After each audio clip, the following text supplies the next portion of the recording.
একজন হিন্দু ধর্মগুরু যে নিজেকে কৃষ্ণের বংশধর বলে পরিচয় দিয়ে করে বেড়াতো অনাচার, সাধারণ হিন্দুদেরকে পাপের ভয় দেখিয়ে নিজেই করে বেড়াতো সবচেয়ে বড় পাপাচার। যুগ যুগ ধরে চরণ সেবার নামে সেই পণ্ডিত কুমারী মেয়েদের করত সর্বনাশ। কুমারী মেয়েদেরকে তাদের বিয়ের আগেই রাত কাটাতে হতো সেই পণ্ডিতের সাথে, আর অন্ধবিশ্বাসের বলি হয়ে গোটা সমাজ এই অনাচারকে মনে করত সবচেয়ে বড় পুণ্যের কাজ। আর যেই মেয়েকে তার কুমারিত্ব নষ্ট করার জন্য পণ্ডিত বেছে নিত, সেই মেয়েটিও নিজেকে বড়ই সৌভাগ্যবতী মনে করে খুশি মনে পণ্ডিতের কাছে উজাড় করে দিত নিজের সবকিছু।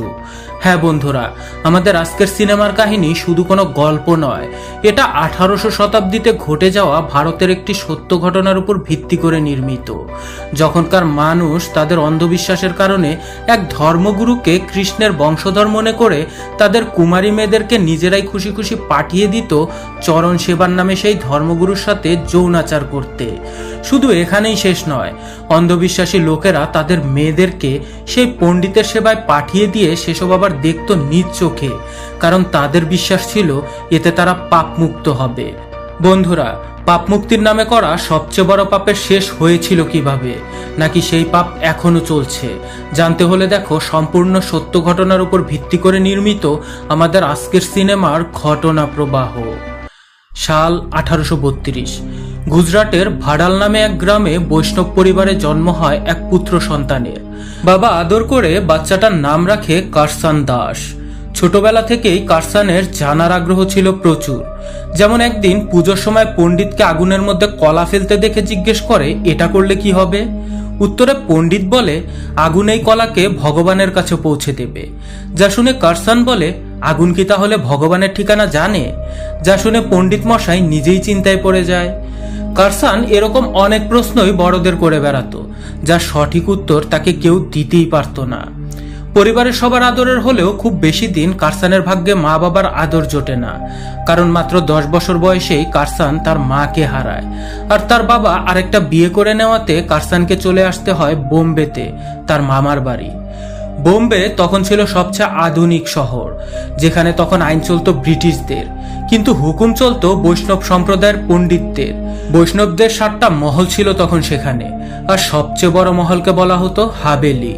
আর এই হাভেলির প্রধান ধর্মগুরুর নাম ছিল জেজে। আর এই জেজেই ছিল এখানকার মহারাজ, যাকে সবাই মনে করত সে হচ্ছে কৃষ্ণের বংশধর। তাই সে শুধু সাধারণ কোনো ধর্মগুরু নয়, সে হচ্ছে একজন দেবতা। তো এই দেবতার প্রসাদের পাশেই ছিল কারসান দাসের মামার বাড়ি, আর সে সেখান থেকে পড়াশোনা করত। দেখতে দেখতে কারসানের সাথে সাথে তার চিন্তাভাবনাও বড় হতে থাকে। তখনকার সময় হিন্দুদের মধ্যে জাত পাত খুব করে মানা হতো। তাদের বিশ্বাস ছিল নিচু জাতের মানুষদের স্পর্শে উঁচু জাতের মানুষ অপবিত্র হয়ে যায়। কিন্তু কারসান এসব কিছু মানত না। সে রাস্তায় বসে থাকা নিচু জাতের মানুষদের থেকে খাবার নিয়ে খেতেও দ্বিধা করত না। পড়াশোনার পাশাপাশি কারসান দাস একটা খবরের কাগজেও লেখালেখি করত, এবং সেখানে সে তার মুক্ত চিন্তা নিয়ে লেখালেখি করত। বিধবা মহিলাদের তখন অশুভ মনে করে সমাজের আস্তাকুরে নিক্ষেপ করা হতো। কারসান দাস বিধবাদের অধিকার সম্পর্কে লিখত। বিধবা হওয়া যে কোনো পাপ নয়, এ সম্পর্কে সে মানুষকে বোঝাতো। কারসান দাসের লেখাগুলো শুধু নিচু শ্রেণীর মানুষ নয়, সমাজের প্রগতিশীল সহ সকল ভাবধারার মানুষের কাছে জনপ্রিয় হয়ে উঠেছিল। একদিন হোলি উৎসবে কারসান চলে আসে জেজে মহারাজের হাভেলিতে হোলি উদযাপন করতে। এখানে এসে সে চায় তার হবু স্ত্রী কিশোরীকে সবার প্রথমে হোলির রং লাগাতে, কিন্তু কিশোরী তাকে বাধা দিয়ে বলে, আরে কি করছো তুমি? মহারাজের আগে কাউকে রং লাগানো নিষেধ এখানে। যা শুনে কারসান বলে, হবু স্বামী আমি তোমার, তাই তোমাকে রং লাগানোর অধিকার আমার আছে। জবাবে কিশোরী বলে, মহারাজের স্থান স্বামীর উপরে, আর ধর্মের স্থান প্রেমের উপরে, তাই যদি মহারাজের আগে তুমি আমায় রং লাগাও তাহলে পাপ হয়ে যাবে। কিশোরীর কথা শুনে কারসান তখন এ ব্যাপারে তর্ক না বাড়িয়ে বলে, আর কিছুদিন পরে আমাদের বিয়ে, রং না লাগাতে পারি, তোমাকে একটা চুমু দেবার অধিকার তো আমার আছে। এই বলে কারসান যখন কিশোরীকে চুমু দিতে নেবে, তখন সবাই বলতে থাকে যে মহারাজ আসছে হোলির মাঠে। যা শুনে কিশোরী তখন কিসের কারসান কিসের স্বামী, সে তাকে ধাক্কা মেরে ছুটে চলে আসে হোলির মাঠে মহারাজের কাছে। বাধ্য হয়ে কারসানও তখন চলে আসে হোলির মাঠে। এখানে এসে সে দেখে কিশোরী খুব নাচ গান করে মহারাজের সামনে হোলি উদযাপন করছে। আর কিশোরীকে এভাবে নাচতে দেখে যে মহারাজের কুনজর গিয়ে পড়ে কিশোরীর উপরে। আর তাই এরপর যে মহারাজ মাঠে এসে রং লাগিয়ে দেয় কিশোরীকে। তার মানে এবার মহারাজ তার চরণ সেবার জন্য পছন্দ করেছে কিশোরীকে।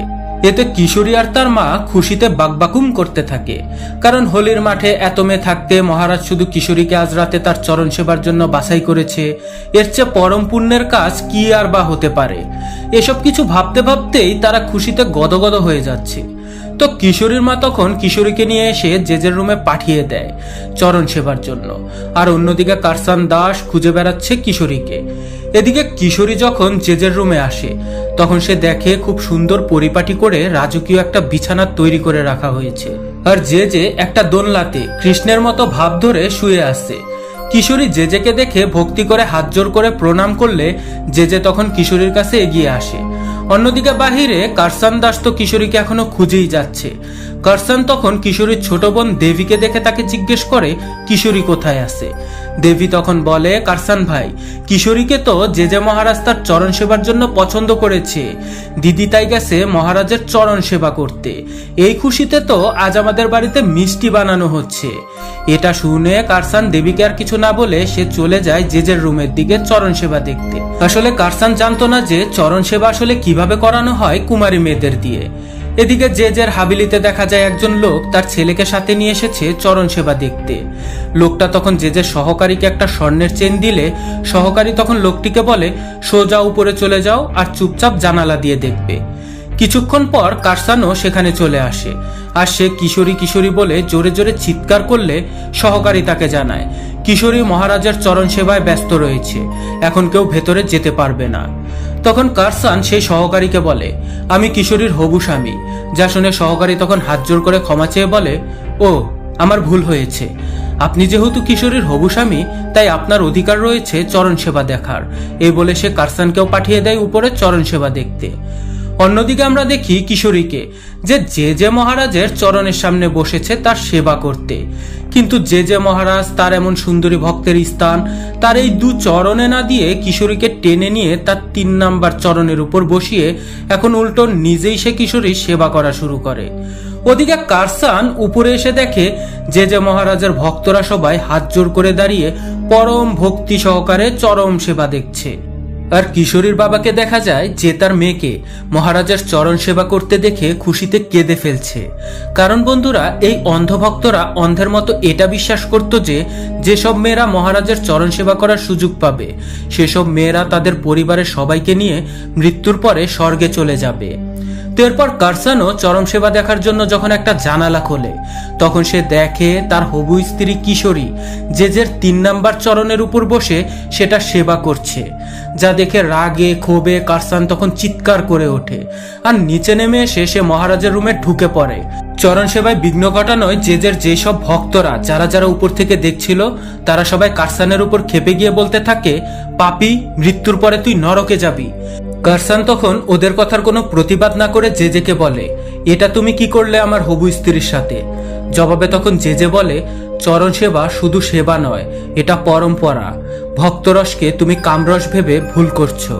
কারসান তখন কথা না বাড়িয়ে কিশোরীকে বলে, তুমি চলো আমার সাথে বাড়িতে। জবাবে কিশোরী তাকে অবাক করে দিয়ে বলে সে চরণ সেবা ভালো মতো শেষ করেই তবেই বাড়িতে ফিরবে। জেজে তখন কারসানকে বলে, তুমি ফিরে যাও বাড়িতে। শুনলে তো, কিশোরী চরণ সেবা শেষ করে তবেই বাড়িতে ফিরবে। আর তাছাড়া হাবিলির ঝুটা বাহিরে সবার জন্য প্রসাদ হয়, আর প্রসাদ আমি কখনো রাখি না, দিয়ে দেই।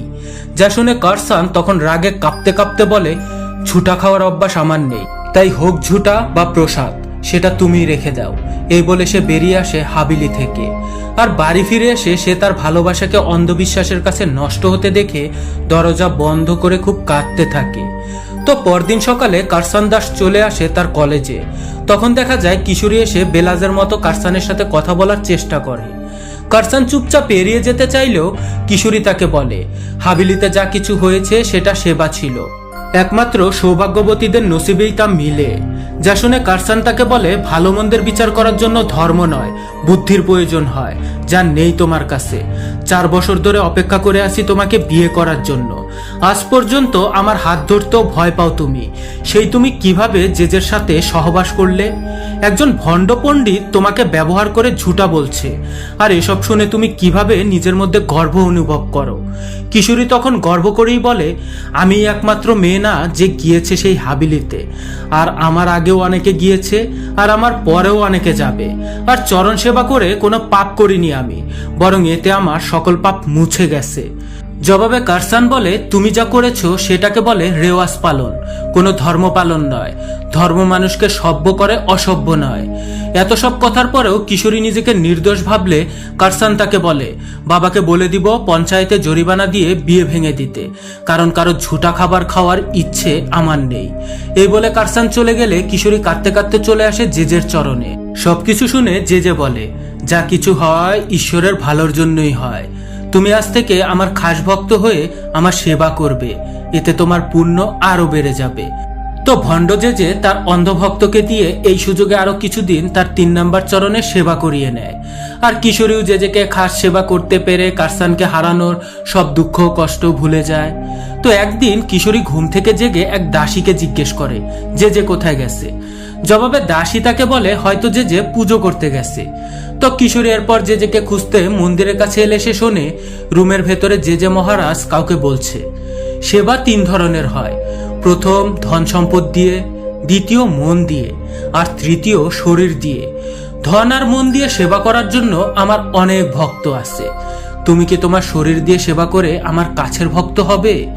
এমন সব কথা শুনে কিশোরী চমকে ওঠে, কারণ এরকম কথা তো জেজে তাকেও বলেছিল। আর ভেতর থেকে জেজে তার ভক্তকে বলে চরণ সেবা শুরু করতে। তখন কিশোরী সেটা দেখবার জন্য যখন দরজার ফুটোতে উকি দেয়, তখন সে দেখে ভেতরে তার ছোট বোন দেবী বসে আছে। এখন কিশোরী বুঝতে পারে যে না জানি কত মেয়েকে তার কাছের ভক্ত বানিয়ে রেখেছে আর তাদের সর্বনাশ করেছে।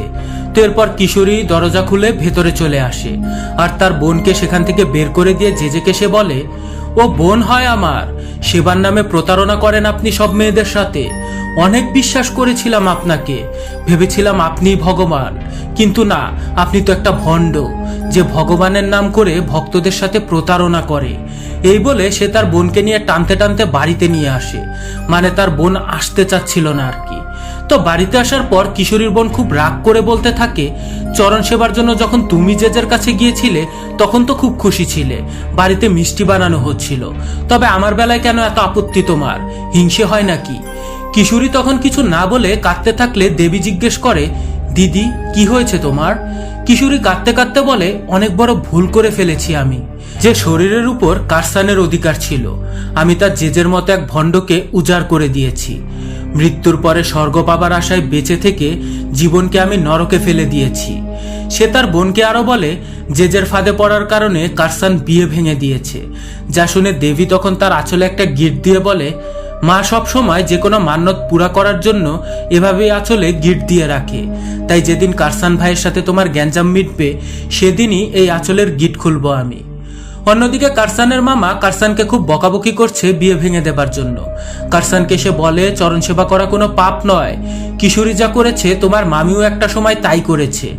নিজ স্ত্রীকে দিয়ে একজন ভণ্ডলোকের চরণ সেবা করিয়ে মামাকে এত গর্বিত হতে দেখে কারসান তো খুব অবাক হয়ে যায়। সে তার মামাকে এ ব্যাপারে নিন্দা করলে কারসানকে তার মামা থাপ্পড় মেরে বাড়ি থেকে বের করে দেয়। তো এরপর কারসান দাস পুরো রাত টাউন হলের সামনে শুয়ে থাকে। পরদিন সকালে শেঠ গোকুল দাস ও সোহরাবজি কারসানকে এভাবে শুয়ে থাকতে দেখে তার কাছে আসে। এরা দুজন নিয়মিত কারসানের লেখা পড়তো, এরাও কারসানের মতো চিন্তাভাবনার অধিকারী ছিল। কারসান এদেরকে সবকিছু খুলে বলে তার সম্পর্কে, যা শুনে তারা দুজন তাদের সাথে নিয়ে যায় কারসানকে। অন্যদিকে আমরা জেজেকে দেখি তার হাবিলিতে। তখন জেজের স্ত্রী জেজেকে জিজ্ঞেস করে, কারসান দাসটাকে? হাবিলিতে সবাই তার ব্যাপারে কথা বলছে, যার উত্তরে জেজে বলে, কারসান দাস হলো একজন নাস্তিক, সে নরকে যাবে। তখন সেখানে জেজের সেবক আসে, আর সে বলে, শ্যামজি আর তার বোন লীলাবতী জোর করে হাবিলিতে ঢুকে পড়েছে, তারা চায় এক্ষুনি আপনার সাথে দেখা করতে। লীলাবতী কিছুদিন আগে জেজের চরণ সেবা করেছিল। তো লীলাবতীর ভাই শ্যামজি জেজের পায়ে পড়ে হাত জোর করে বলতে থাকে, মহারাজ, আমার বোন আপনার চরণ সেবা করে গর্ভবতী হয়ে গেছে, আপনি আমার বোনের ইজ্জত রক্ষা করুন। তখন জেজে শ্যামজিকে একজন ডক্টরের কথা বলে যে সেখানে গিয়ে বাচ্চা ফেলে দাও। এটা শুনে শ্যামজি জেজের উপর খুবই রেগে যায় আর তাকে মারতে চায়। তখন জেজের সেবকরা তাকে ধরে ফেলে। এরপর লীলাবতী জেজের চরণে পড়ে যায় আর বলে, আমার গর্ভে দেবতার মানে জেজের বাচ্চা, এজন্য সেই বাচ্চা নষ্ট করবে না। লীলাবতী এমন কথা এই জন্য বলে কারণ সেখানকার মানুষ তখন জেজেকে তাদের ভগবান বলে মনে করত। তো এরপর জেজে লীলাবতীকে প্রসাদের কথা বলে একটা লাড্ডু খাইয়ে দেয় আর তারপর তাদেরকে হাবিলি থেকে বের করে দেয়া হয়। তো এরপর শ্যামজি হাবিলের বাহিরে এসে সাহায্যের জন্য চিল্লাতে থাকে কারণ সেই লাড্ডুটা খেয়ে লীলাবতী বমি করা শুরু করেছে। তখন কারসান দাস সেখান দিয়েই যাচ্ছিল। সে শ্যামজি আর লীলাবতীকে সাহায্য করতে এগিয়ে আসে। তারপর সে তাদেরকে সেখানেই অপেক্ষা করতে বলে গাড়ি নিয়ে আসে যাতে লীলাবতীকে চিকিৎসকের কাছে নিয়ে যাওয়া যায়। কিন্তু যখন সে গাড়ি নিয়ে সেখানে আসে তখন সে দেখে শ্যামজি ও লীলাবতী সেখানে নেই। তখন কারসান দৌড়ে হাবিলের দ্বিতীয় মহারাজ লালভানজি মহারাজের কাছে আসে আর কারসান দাস তাকে জিজ্ঞেস করে শ্যামজিকে সে দেখেছে কিনা। তখন লালভানজি মহারাজ উত্তরে বলে, না জানি এমন আরো কত মানুষকে এই হাবিলি গিলে খেয়ে ফেলেছে। তখন কারসান দাস লালভানজিকে জিজ্ঞেস করে, কেন আপনি ও হাবিলির অন্য মহারাজেরা জেজের এসব অপকর্মের ব্যাপারে কথা বলেন না। তখন লালভানজি মহারাজ তার মাথা নিচু করে ফেলে আর বলে, হাবিলির সকল সম্পত্তির মালিক জেজে, আমরা কিছুই করতে পারবো না জেজের বিরুদ্ধে, কিন্তু তুমি হাবিলির বাহিরে, তুমিই পারবে পত্রিকায় লিখে জেজের সকল অপকর্ম ফাঁস করে দিতে। তো পরদিন সকালে কারসান দাস নারুজি ভাইজানের কাছে আসে আর সে তাকে মহারাজের সকল অপকর্ম সম্পর্কে খুলে বলে আর সে চায় মহারাজের সকল অপকর্ম সম্পর্কে পত্রিকায় সংবাদ প্রকাশ করতে। সবকিছু শুনে নারুজি কারসানকে বলে, যেখানে হাবিলির অন্য মহারাজরা জেজের বিরুদ্ধে কিছু করতে পারবে না সেখানে আমরা কি বা করতে পারি। নারুজি তখন কারসানকে বলে, যদি তুমি মানুষের অন্ধবিশ্বাসের বিরুদ্ধে লড়াই করতে চাও তাহলে আগে তোমাকে পরিবর্তন হতে হবে। তুমি কিশোরীকে তার ভুলটা তো দেখিয়েছো, কিন্তু তাকে শুধরে নেওয়ার সুযোগটা তুমি তাকে দাওনি। নারুজি ভাইয়ের কথা শুনে কারসান তার নিজের ভুলটা বুঝতে পারে, তাই সে সিদ্ধান্ত নেয় আজই সে কিশোরীর সাথে দেখা করে তাকে মাফ করে দেবে। তো এসব ব্যাপার নিয়েই কারসান আর নারুজি ভাই আলাপ সালাপ করতে থাকে। তখন দৌড়াতে দৌড়াতে সেখানে একজন লোক চলে আসে আর কারসানকে দ্রুত বাহিরে আসতে বলে। যখন কারসান বাহিরে আসে তখন সে কিশোরীর লাশ দেখতে পায়, কারণ কিশোরী নিজের ভুলকে ক্ষমা করতে না পেরে নিজেকে সে মেরে ফেলেছে। কিশোরীর লাশ দেখে কারসান অনুশোচনায় ভুগতে থাকে। তখন কিশোরীর বোন দেবী কারসানকে একটা চিঠি দেয়, যে চিঠি কিশোরী কারসানের জন্য লিখে রেখে গেছে। চিঠিতে কিশোরী লিখেছে, আমি অন্ধ হয়ে গিয়েছিলাম, মানুষ আর স্রষ্টার মধ্যে পার্থক্য আমি ভুলে গিয়েছিলাম, আর যখন দৃষ্টি ফিরে পেলাম তখন তোমার চোখের দিকে তাকানো সাহসী হারিয়ে ফেললাম। বেঁচে থাকতে বুঝাতে পারিনি যে ভেতরে ভেতরে আমি কতটা লজ্জিত ছিলাম, তাই মরে গিয়ে বুঝিয়ে দিয়ে গেলাম। তোমার সাথে জেজের অন্যায়ের বিরুদ্ধে লড়তে না পারি, কিন্তু লড়াই শুরু করার কারণ হিসেবে আমি নিজেকে উৎসর্গ করে দিয়ে গেলাম। জেজের আসল চেহারা সবার সামনে উন্মোচন করে দিও কারসান, এটাই আমার শেষ ইচ্ছা। চিঠি পড়া শেষ করে কারসান সোজা জেজের কাছে চলে আসে আর তাকে বলে, আজ থেকে তোমার বিরুদ্ধে আমার লড়াই শুরু হয়ে গেছে আর আমি তোমার আসল চেহারা সমাজের সবার সামনে উন্মোচন করেই ছাড়বো। তো এরপর দিন কারসান দাস জেজের অপকর্মের ব্যাপারে একটা নিউজ লিখে নারুজি ভাইজানের কাছে সেটা নিয়ে আসে, সেটা তার পত্রিকায় ছাপানোর জন্য। কিন্তু নারুজি ভাই জেজের বিরুদ্ধে নিউজ ছাপাতে রাজি হয় না, কারণ তার পত্রিকার অধিকাংশ পাঠক বৈষ্ণব সম্প্রদায়ের, আর বৈষ্ণবরা তাদের মহারাজের বিরুদ্ধে কোনো নিউজ মেনে নেবে না। তখন শেঠ গোকুল দাস ও সোহরাবজি তারাও নারুজি ভাইয়ের কথার সাথে সম্মতি দেয়। তখন কারসান সিদ্ধান্ত নেয় সে নিজেই একটা পত্রিকা খুলে জেজের বিরুদ্ধে নিউজ করবে। কারসানের এই সিদ্ধান্ত সবাই মেনে নেয় আর কারসান তার পত্রিকার নাম দেয় সত্যপ্রকাশ। তো এরপর কারসান সোহরাবজির কাছ থেকে একটা জায়গা নিয়ে সেখানে পত্রিকা ছাপাতে থাকে। পত্রিকা ছাপানো হলে কারসান দাসের লোকেরা সেই পত্রিকাগুলো নিয়ে বিতরণের জন্য বেরিয়ে পড়ে, কিন্তু রাস্তায় জেজের লোকেরা গাড়ি থামিয়ে সকল পত্রিকা পুড়িয়ে ফেলে। এদিকে জেজে যখন সেই পত্রিকাগুলো দেখে সে রেগে যায় আর তাই সে আদেশ জারি করে কাল থেকে হাবিলির কোনো দরজা খুলবে না যতক্ষণ না অবধি কারসান আমার পা ধরে ক্ষমা না চাইবে। তখন লালভানজি মহারাজ জেজেকে বলে, ভক্তরা তো মঙ্গল দর্শন না করে অন্যর একটা দানাও মুখে তুলবে না। তখন জেজে হাসতে হাসতে বলে, আমি তো এটাই চাই, ভক্তরা সবাই খেপে গিয়ে কারসান দাসকে বাধ্য করুক আমার কাছে ক্ষমা প্রার্থনা করতে। তো পরদিন সকালে হাবিলির বাহিরে একটা নোটিশ টাঙানো হয় যে যতক্ষণ অবধি না কারসান দাস জেজের কাছে ক্ষমা চাইবে ততক্ষণ পর্যন্ত হাবিলির দরজা বন্ধ থাকবে। সকল ভক্তরা এই নোটিশটা পড়ে চিৎকার করে কারসানকে ডাকতে থাকে। তখন কারসানকে দেখা যায় সে জেজের আর সকল ভক্তদের রাগের সাথে লড়াই করার জন্য একটা উপায় বের করে নিয়ে আসে। সে দেবতার একটা বড়সড় ছবি তুলে নিয়ে আসে আর সেটা সে হাবিলির সামনে একটা গাছের নিচে স্থাপিত করে। এরপর সে সকল ভক্তদের বলে, আমি না হয় মহারাজের সাথে ভুল করেছি, তো সে আমার জন্য হাবিলির দরজা বন্ধ করবে, কিন্তু আপনারা সবাই তো তার ভক্ত, মহারাজ আপনাদের সবার জন্য কেন হাবিলির দরজা বন্ধ করেছে? আপনাদেরকে ক্ষুধার্ত অবস্থায় রেখে যে তার উদ্দেশ্য হাসিল করতে চায় এমনটা করতে দিবেন না তাকে। দেব দর্শন না করে অন্য মুখে দেবেন না তো আপনারা? ঠিক আছে, এই নিন দেবের ছবি, ভালো করে দর্শন করে নিয়ে অন্য মুখে দিন, দেখবেন যে নিজেই হাবিলির দরজা খুলে দেবে। কারসানের কথা শুনে ভিড়ের পেছন থেকে ভিরাজ নামে একটি মেয়ে তালি দিতে দিতে এগিয়ে আসে আর সে বলে, আজ প্রথমবার কেউ সাহস করে সত্য কথা বলেছে। এতে অনেকে তখন কারসানের জন্য তালি বাজাতে থাকে। তখন সেখানে লালভানজি মহারাজও চলে আসে আর উপস্থিত সবাই লালভানজি মহারাজ ও কারসানের সাথে সেখানে মঙ্গল আরতি করে। আর এভাবে করে কারসান জেজের প্ল্যান নষ্ট করে দেয় আর এসব কিছু জেজে উপর থেকে দেখতে থাকে। তো এর পরের সিনে আমরা দেখি সেই ভিরাজ নামের মেয়েটা কারসানের কাছে কাজ খুঁজতে আসে আর কারসান তাকে কাজে রেখে দেয়। তো এদিকে যে তার নতুন চাল চালে, সে কারসানের বাবাকে গুজরাট থেকে ডেকে নিয়ে আসে। যে কারসানের বাবাকে বলে, তুমি তোমার ছেলেকে বলো সে যেন এসে আমার পায়ে পড়ে ক্ষমা চায়, নইলে যে কোনো কিছু ঘটতে পারে। তো এরপর কারসানের বাবা কারসানের কাছে আসে আর সে কারসানের পত্রিকাতে ছাপানোর জন্য একটা নোটিশ দেয়। নোটিশে লেখা ছিল আজ থেকে তার আর কারসানের মধ্যে কোনো সম্পর্ক নাই, মানে সে কারসানকে ত্যায্যপুত্র ঘোষণা করেছে। কারসানকে সে বলে, যদি তুমি গিয়ে যে মহারাজের কাছে ক্ষমা না চাও তাহলে এই নোটিশটা তোমার পত্রিকায় ছাপিয়ে দিও। কারসান তবু হার মানে না, সে ভিরাজকে বলে এই নোটিশটা পত্রিকায় ছাপিয়ে দিতে। এতে কারসানের বাবা রাগ করে সেখান থেকে চলে আসে আর কারসান দাস মন খারাপ করে নদীর পাড়ে এসে দাঁড়িয়ে থাকে। তখন ভিরাজ সেখানে চলে আসে আর সে কারসানের মন ভালো করবার জন্য চেষ্টা করে, কিন্তু কারসানের মন পুরোপুরি ভেঙে গিয়েছিল, কারণ তার এই লড়াইয়ে পুরো পরিবার তাকে পরিত্যাগ করেছে। তখন ভিরাজ তাকে সাহস দেয় আর বলে, আমি আছি তোমার সাথে যে কোনো পরিস্থিতি মোকাবেলা করতে। আর তারপর কারসানের মন হালকা হলে ভিরাজ কারসানকে প্রেম নিবেদন করে এবং বলে, পত্রিকায় তোমার লেখাগুলো পড়ে আমি তোমাকে ভালোবেসে ফেলেছি। কিন্তু কারসান ভিরাজের কাছে ক্ষমা চেয়ে নিয়ে বলে, এই লড়াইয়ে সফল না হওয়া পর্যন্ত আমি তোমাকে বিয়ে করতে পারবো না। তো এরপর কারসান তার প্রেসে চলে আসে এবং জেজের বিরুদ্ধে আবারও পত্রিকায় সংবাদ প্রকাশ করে। আর রাতের আধারে গোপনে কারসানের লোকেরা পত্রিকাগুলো নিয়ে বেরিয়ে পড়ে আর এবারও জেজের লোকেরা এসে গাড়ি থামায়। তবে এবার আর তারা কিছু খুঁজে পায় না, কারণ কারসান এবার তার পত্রিকাগুলো অন্য একটা গাড়িতে তুলে সবজি দিয়ে ঢেকে ফেরিওয়ালাদের মাধ্যমে নানাভাবে পাচার করে এবং ভোর হতেই পুরো শহরে সবার হাতে হাতে জেজের কুকীর্তির নিউজ ছড়িয়ে পড়ে। জেজে নিজেও সেই পত্রিকাটা পড়ে। তখন দেখা যায় জেজের স্ত্রী জেজের কাছে এসে বলে, ডাক্তার এসেছে আপনার জন্য ওষুধ নিয়ে, বলেছে খুব জরুরিভাবে আপনাকে দেখা করতে। তার মানে দেবতা জেজেও অসুস্থ হয়েছে, তবে কি তার রোগ তা আমরা জানবো পরে। তো জেজে তখন পত্রিকা রেখে ডাক্তারের সাথে দেখা করতে গেলে জেজের স্ত্রীও নিউজটা দেখে ফেলে।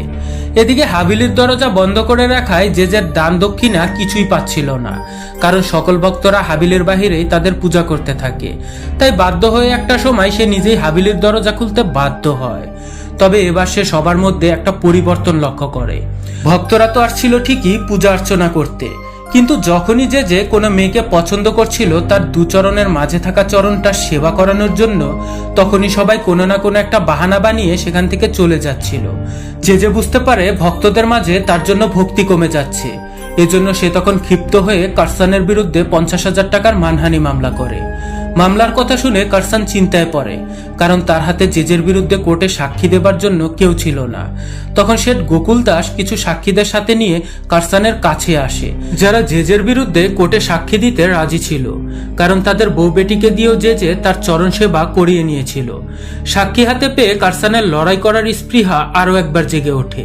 এজন্য সে তার উকিলকে সাথে নিয়ে হাবিলিতে চলে আসে এবং জেজেকে এবার সে সবার সামনে বলে আসে, জেজে তুমি রেডি হয়ে নাও, আদালতে সবার সামনে এবার আমি তোমাকে ন্যাংটা করেই ছাড়বো। আর তারপর কারসান কোর্টে যাবার জন্য প্রস্তুতি নিতে থাকে। তখন গোকুল দাস অস্থির হয়ে আসে কারসানের কাছে আর বলে যে আমাদের সকল সাক্ষীকে হুমকি দিয়েছে, তাই তারা কেউ আর সাক্ষী দিতে আদালতে যাবে না। গোকুল দাস আর কারসান এসব নিয়েই কথা বলছিল। তখন সেখানে ভিরাস দৌড়ে চলে আসে আর দ্রুত কারসানকে বাহিরে আসতে বলে। কারসান বাহিরে এসে দেখে জেজের লোকেরা এসে কারসানের ছাপাখানা জ্বালিয়ে দিয়ে গেছে। এবার কারসান আবারও ভেঙে পড়ে আর বলে, আমি কাদের জন্য লড়াই করব? যাদের মা বোনদের ইজ্জত রক্ষার জন্য আমি লড়ছি, সেই তারাই এসে আমার প্রেসটা জ্বালিয়ে দিয়ে গেল। তখন ভিরাস কারসানকে তার একটা গোপন কথা বলে। সে বলে, আমার বয়স যখন 16 বছর ছিল তখন আমার বাবা মা আমাকে নিয়ে গিয়েছিল জেজের চরণ সেবা করানোর জন্য। আমি ছোট ছিলাম, ভালো মন্দের বুঝ আমার তেমন ছিল না, তবে এটা আমি ঠিকই বুঝছিলাম যে সেখানে চরণ সেবার নামে জেজে যা করতে চাচ্ছিল সেখানে পাপ ছাড়া পুণ্যের কিছুই নেই। তাই আমি তখন চিৎকার চেঁচামেচি করে সেই হাবিলি থেকে চলে এসেছিলাম। কিন্তু আমার মতো তো সব মেয়েরা নিজেকে ওই জেজের চরণের থেকে রক্ষা করতে পারে না, তাই তুমি ওই সব মেয়েদের জন্য লড়াই করবে, যাতে আর কোনো মেয়েকে কিশোরীর মতো তার প্রাণ বিসর্জন দিতে না হয়। কিশোরীর কথা শুনে কারসান এই লড়াইয়ের লক্ষ্য খুঁজে পায়। তখন সেখানে একজন লোক চলে আসে আর সে কারসান দাসকে বলে জেজের স্ত্রী তার সাথে দেখা করতে চায়। তো এরপর কারসান যখন জেজের স্ত্রীর সাথে দেখা করে তখন সে কারসানকে একটা ঠিকানা দিয়ে বলে, এই ঠিকানাতে চলে যাও, সেখানে তুমি এমন একজন মানুষকে পাবে যিনি জেজের অপকর্মের বিরুদ্ধে সাক্ষীও দেবে, প্রমাণও দেবে। তো এরপর কারসান তখনই সেই ঠিকানায় চলে আসে। এখানে আসলে সে দেখে শ্যামজি আর তার সেই বোন লীলাবতী, যার পেট বাঁধিয়ে দিয়েছিল জেজে, সে এখানে লুকিয়ে আছে। কারসান এখানে তাদের দুজনকে দেখে বেশ অবাক হয়ে যায়, কারণ সে তো ভেবেছিল সেই রাতে তাদের দুজনকে হাবিলিতে নিয়ে মেরে ফেলা হয়েছে। তখন শ্যামজি কারসানকে বলে, সেই রাতে জেজে আমাদেরকে হত্যা করতে পারেনি, কারণ জেজের স্ত্রী আমাদেরকে লুকিয়ে হাবিলিতে নিয়ে গিয়েছিল আর তারপর সে লীলাবতীর চিকিৎসা করে তাকে সুস্থ করে তোলে। তো এরপর শ্যামজি কারসানকে বলে সে আর তার বোন আদালতে গিয়ে জেজের অপকর্মের ব্যাপারে সাক্ষী দেবে। কারসান এবার পরিষ্কার বুঝতে পারে যে জেজের স্ত্রীও চায় গোপনে গোপনে জেজের বিরুদ্ধে রুখে দাঁড়াতে। তো এরপর কারসান আরো একবার তার পুড়ে যাওয়া প্রেসটাকে সচল করে আর জেজের বিরুদ্ধে লড়াই করার জন্য প্রস্তুতি নিতে থাকে। তবে জেজেও কিন্তু চুপচাপ করে শুয়ে বসে নেই। জেজে তার গুপ্তচরের মাধ্যমে জানতে পারে কারসান এখন লীলাবতীকে তার বিরুদ্ধে ব্যবহার করবে।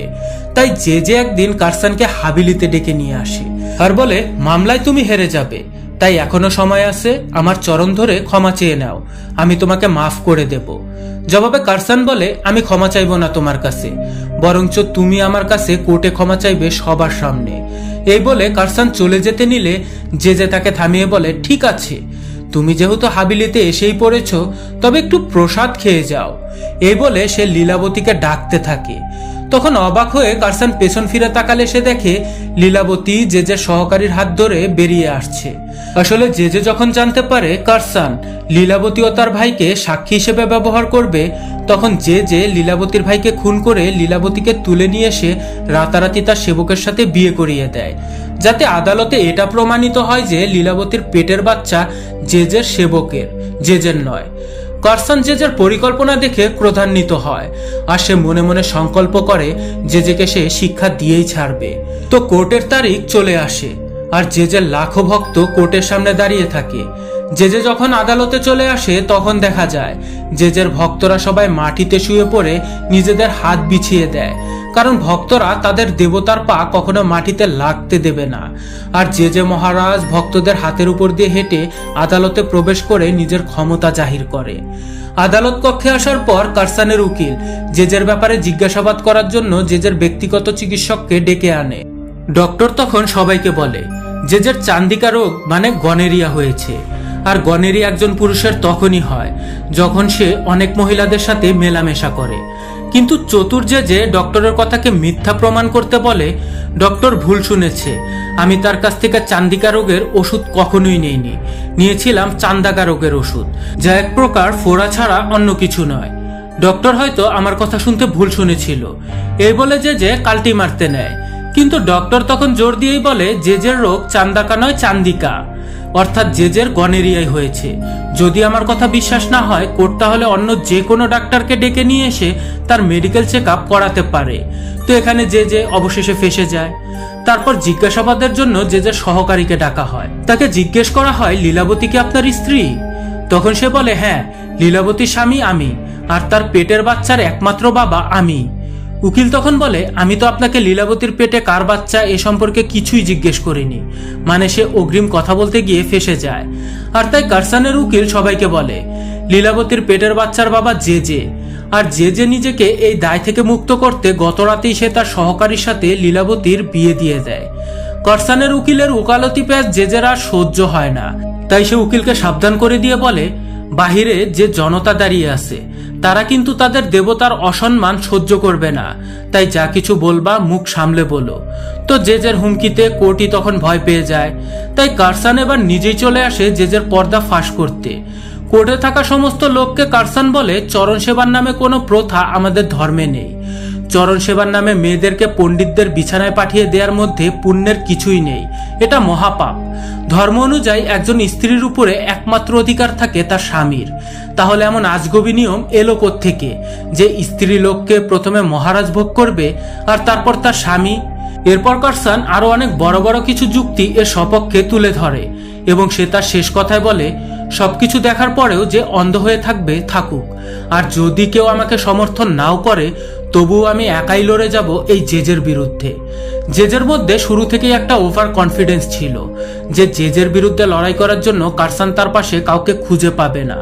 তাই জেজে তখন চলে যেতে নিলে পেছন থেকে একটা আওয়াজ ভেসে আসে, আমি সাক্ষী দেব জেজের বিরুদ্ধে। তখন কারসান দেখে তার মামি এসেছে এখানে জেজের বিরুদ্ধে সাক্ষী দিতে। কারসানের মামির দেখা দেখি আরো বেশ কিছু মহিলা দাঁড়িয়ে পড়ে জেজের বিরুদ্ধে সাক্ষী দিতে, কারণ জেজে এই সব মহিলাদের দিয়ে কখনো না কখনো তার চরণ সেবা করিয়ে নিয়েছিল। আর এভাবে করেই জেজের মুখোশ সবার সামনে উন্মোচন হয় এবং সে কেসে হেরে যায়, আর কারসানের উপর থেকে মানহানির আরোপ তুলে নেওয়া হয়। তো এরপর জেজে যখন আদালত থেকে বাইরে বের হয়ে আসে, তখন সে লক্ষ্য করে এখন আর তার কোনো ভক্ত তাকে হাঁটার জন্য নিজেদের হাত বিছিয়ে দিচ্ছে না। সবার মনেই জেজের প্রতি ঘৃণা চলে আসে। এখন আর কেউ জেজেকে ভক্তি করে না, কারণ সবাই বুঝে গেছে এই শালা একটা বাটপার ভণ্ড। এদিকে কারসানের বিজয় দেখে কিশোরীর বোন তার দিকে দৌড়ে চলে আসে এবং সে কাপড়ের গিট খুলে ফেলে, কারণ আজ কারসান কিশোরীর শেষ ইচ্ছাটা পূরণ করতে পেরেছে। তো বন্ধুরা, এরই সাথে সম্পূর্ণ সত্য ঘটনা নিয়ে নির্মিত আমাদের আজকের সিনেমা সমাপ্ত হয়।